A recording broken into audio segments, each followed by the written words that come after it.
Ikaw, anak-anak, kumanin mo.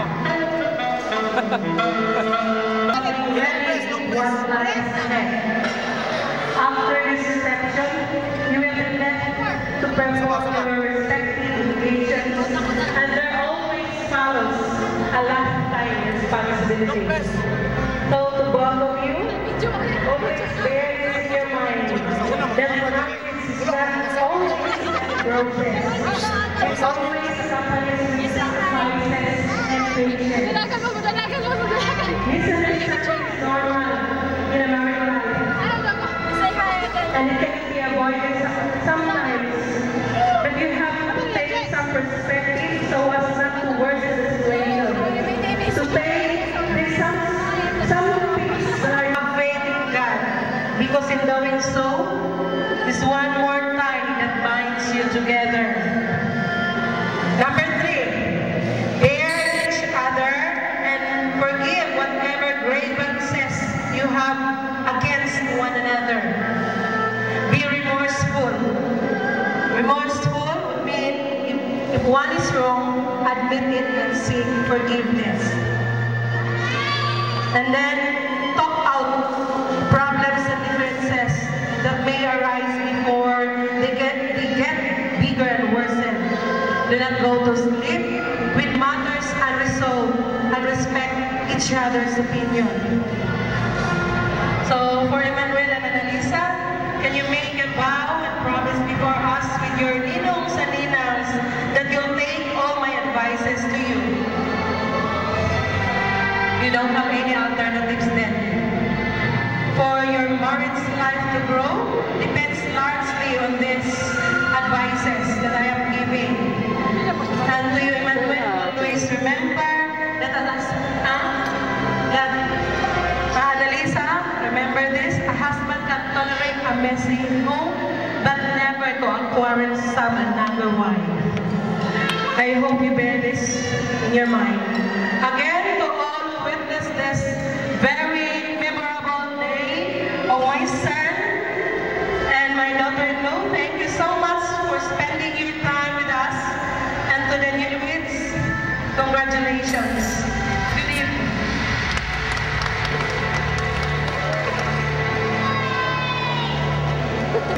It's from the newlyweds about their message for everyone.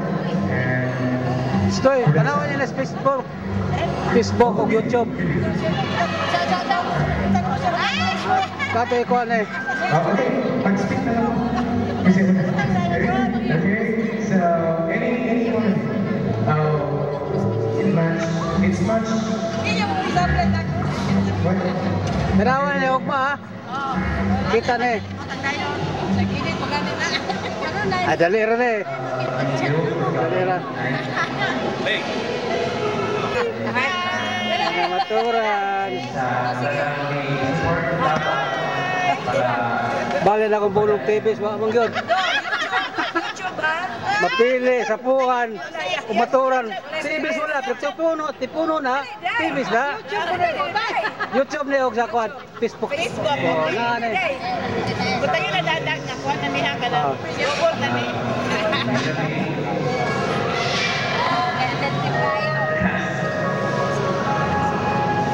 Gising yun.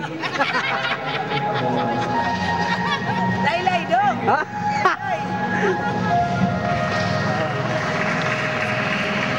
And let's give a hand again, ladies and gentlemen, our history of the lives of the two newlywed couples in front of you. And now, as I close this event, thank you very much for coming, and also we will thank the families and the newlyweds, and congratulations, of course, and may God bless you, and good luck.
sa kuno tubilan.